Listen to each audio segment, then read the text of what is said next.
İnanmazsınız yiyecek ekmek bulamadık. Yok, para yok, çalışan yok. Biz evde 5 çocuk, 2 tane annem babam, 7 kişiyiz. Tarladan ot toplayıp yediğimizi biliyoruz. Yani hayatın zorlukları çok oldu zamanında. Benim adamın annesi babası yoktu. Evlendik, yatacak yatak bulamadık.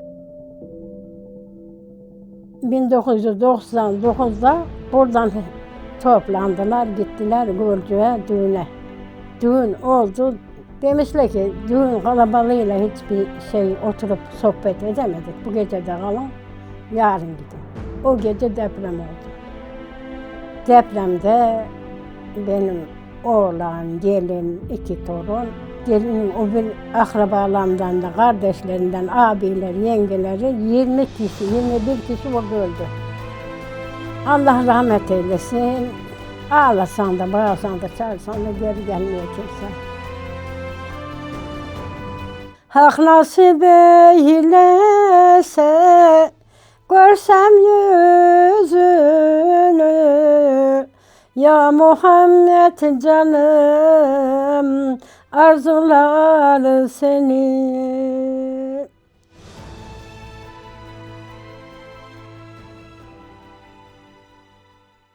Teyze sizi tanıyalım. Adım Şerife Yıldız. 1937 yılında Çankırı, Kurşunlu, Bayramören, Dolap Köyü'nde duydum. O zaman Dolap Köyü'ydü, şimdi Erenler Köyü oldu. 1956 yılında Ankara'ya geldim. 8 tane çocuğum vardı. Oğlumu, gelinimi, 2 torunumu depremde kaybettim. İşte burada 6 sene adamla beraber oturdum. 6 sene sonra da adam öldü. Şimdi burada yaşıyorum. Yaşım 88. Kurban olduğum Allah sağlık, sıhhat, herkesin evine mutluluk versin. Allah'ıma çok şükür. Kendim yatıyorum, kendim kalkıyorum, yemeğimi de yapıyorum. Böyle hayatımı sürdürüyorum. Hastalığım, sökerliğim yok çok şükür. Kendi kendimi idare ediyorum. Böyle yaşam savaşı veriyorum işte. Yani hayatın zorlukları çok oldu zamanında. Benim adamın annesi babası yoktu. Evlendik. İnanmazsınız yatacak yatak bulamadık. Çocukluk döneminizde yaşadığınız yokluklar, zorluklar nelerdi? İnanmazsınız yiyecek ekmek bulamadık. Ekiyorsun, yağmur yok. Yağmur olmayınca ekin oluyor, yeşilken kuruyup gidiyor. O zamanın parası, biz yarım derdik, bir yarım ekin 10 lira. Biz evde 5 çocuk, 2 tane annem babam, 7 kişiyiz. Bir yarım ekin alsan kim yiyecek, kim doyacak? Tarladan ot toplayıp yediğimizi biliyoruz. Öyle böyle sonra bu Ankara'ya geldik 1956 senesinde. Çocukluk zamanında ekmek bulamadığınız zamanlarda ne yapıyordunuz? Bilmezsiniz sizler. Fiyi kaynatıp da onu bile yediğimizi biliyoruz. Yok, para yok, çalışan yok. Yani bu şimdiki gibi böyle Ankara, İstanbul var da okul, yazarlık yok, bir şey yok. 1948 senesinde köyümüze okul yapıldı. Okula gittim, 5 sene okudum. Ondan sonra işte okuldan çıktım, evlendim. Okumaya devam etmek istediniz mi? İstedim, öğretmenimiz de söyledi babama. Bir Ali Efendi, bu çocuk bu kız iyi okuyor bunu. Hasanoğlu'na öğretmen okuluna gönderelim dedi. Kız kısmısı dedi okuyup da ne olacak dedi. Ben göndermem dedi. 53 yaşımda Kur'an okumaya öğrendim. Hiç hocaya gitmedim. Kendi kendime bir şeyler öyle öğrendim yani. Çocukken hayal ettiğiniz bir meslek var mıydı? Size bir hikaye anlatsam. Şimdi babam beni buraya Ankara'ya getirdi. Ankara'da beni bir yere evlatlığa verdi. Adamın çocuğu yok. Ben anneme, babama, kardeşlerime dayanamadım. Orada 3 gün kaldım. 3 gün sonra kaçtım oradan. Çıktım otobüs durağına. Ağlıyorum orada. 8 yaşımdayım ya. Ondan sonra birisi beni aldı. Sen niye ağlıyorsun dedim. Dedim Allah biliyor üstümde orada yalan söyledim. Ben yol yanılmışım, buraya gelmişim dedim. Sonra adam beni otobüse bindirdi. Saman Pazarı'nda bizim bir akraba vardı, orayı biliyordum. Oraya götürdü beni bıraktı. İşte sonra babam o gece sabaha kadar ağlamış, beni götürüp verdiğine pişman olmuş. Sonra geri köye gittim işte. Benim adam annesi babası yok. Öyle böyle evlendik işte. Sonunda adam Ankara'ya geldikten sonra burada işe gitti. Ondan sonra askere gitti. O askere gidince benim 3 tane çocuğum var. Benim bir gelirim yok, bir kazancım yok. Çocukları kime bırakayım? Allah razı olsun birileri bana sahip çıktı. Adam askerliğini bitirdikten sonra da işte benim 6 tane çocuk var. Bunları evlendirdi, baklandırdı, işte herkes yerine yerleşti. Ondan sonra gelinimin ablasının kızı çıkıyor Gölcük'te. 1999'da buradan toplandılar, gittiler Gölcük'e düğüne. Düğün oldu, benim oğlan oradan Bursa'ya geçecekti. Demişler ki düğün kalabalığıyla hiçbir oturup sohbet edemedik. Bu gece de kalın, yarın gidin. Gelinin akrabaları falan hepsi orada. O gece deprem oldu. Depremde benim oğlan, gelin, 2 torun, gelinin o bir akrabalarından da, kardeşlerinden, abiler, yengeleri 20 kişi, 21 kişi orada öldü. Allah rahmet eylesin. Ağlasan da, bağırsan da, çağırsan da geri gelmiyor kimse. Onları toprağa verdikten sonra ilk bayram sabahı kapı çalmayınca ne hissettiniz? Çok şey hissediyorsun da belli edemiyorsun. O bir dünyada onlar ne halde, ne şeyde bilmiyoruz ki. Allah bilir. Ay. İşte öyle böyle hayat sürdü. Allah'ıma bin kere şükür Rabbime.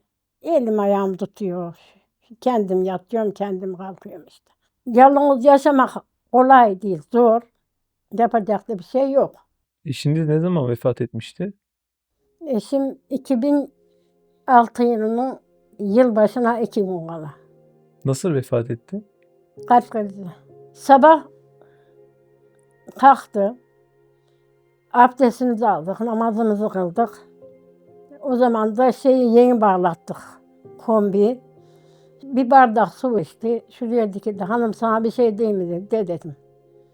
Bu sene dedi 50-100 doğal gazı saate koyalım dedi. Kışı rahat çıkalım dedi. Ölmezsem dedi. Ölürsem kim ne yaparsa yapsın dedi. Ben şu odaya yattım, o bu odaya yattı. Sabah ben kalktım. 3 sayfa Kur'an okudum. Çayı demledim. Kahvaltıyı hazırladım. Saat 10'a çeyrek var. Biraz asabiydi rahmetlik. Mahsus kapıdan dile bastım. Biri geldi de kalksın gibisine. Ses yok. Gittim başına vardım baktım adam ölmüş. Karşımızda bir komşu var, ona vardım İpek Hanım. Abdullah amcam ölmüş. Ondan sonra ben korkarım giremem dedi. Onun üstünde bir komşum vardı. O koştu geldi. Ondan sonra işte sağa sola her tarafa haber verildi. O da öyle geçti gitti işte. Allah rahmet eylesin. Eşinizi özlüyor musunuz? Özlenmez mi? Biz ondan yani birbirimizi severek evlendik. Aynı okulda okuduk, aynı mahalledeydik. Bir de akrabaydık, soyadımız bile değişmedi. Böyle dünyanın bugünkü gününe, her gününe, dakikasına, saniyesine, her şeyine şükür. Yani şuradan kalkıp da şuraya var mı elimize ferman almadık. Bu dünyaya nasıl geldiysek öyle de göçüp gideceğiz. Çare yok. Her canlı ölüm yaşayacak. Allah'ım hayırlı ömür, hayırlı ölüm versin. Kurban olduğum Allah'ım öbür dünyada Peygamberimin yüzünü görmek nasip eylesin. Bu yaşta, bu saati kurban olduğum Allah'a borçluyuz. Akşam yatıp da sabah kalkmaya elimize ferman almadık. Her şey onun iznine bağlı. O istemezse şu dilin bile konuşmaz. Eşinizi hiç rüyanızda gördünüz mü? Çok gördüm. De şimdi görmüyorum. Şimdi ölen oğluma çok ağladım. Ağlasam da geri gelmiyor. Mama bir gece kondu yaptık. Kuyudan su taşıyorsun. Çoluğu çocuğunla banyo yaptırıyorsun. Ondan çamaşır yıkıyorsun. Çamaşır makinesi falan, bulaşık makinesi nerede? Yok. Alamıyorsun ki. Karnını zor doyuruyorsun aldığın maaşıyla. 6 tane çocuk var. Yani benim adam saygılı bir adamdı. Mahallede de sevilen birisiydi. Herkes yani akşam oldu mu gelirlerdi evimizde çayımızı içerlerdi. Her türlü sohbet, muhabbet çok komşularımızla da iyiydik. Şimdi o günleri arayayım. Geçmiş zamanlarda evinizde su olmadığı zaman ne yapıyordunuz? 20'şer kiloluk tenikeler, bir omuzluk. O omuzluğuna bir tenike şuraya yandı, bir tenike şu yanda. Ben bu çocukları öyle büyüttüm. Oradan su taşıya taşıya. 146 merdiven var bizim mahalleye çıkmak için. Şehitliğe pazara gidiyorum. Oradan öteberi alıyorum. Oradan dolmuşla geliyorum. Son duraktayız. Orada iniyorum. O 146 merdiveni omzunda şeylerle çıkarıyorum. Bu büyük çocuklar önüme geliyor bazen. Yani hiç de münkur gelmedim bir günde. Benim de şunum yok demedim. Her şeye şükrettim. Sonradan sonra adam emekli oldu işte. Çocukların düğünü yaptık. 5 tane oğlan evlendi, bir kız evlendi. Kafam çalışıyordu da işte. Yoksuzluğun gözü kör olsun. Yokluk bir de anne baba okumuş olmayınca, okumanın ne olduğunu bilmeyince.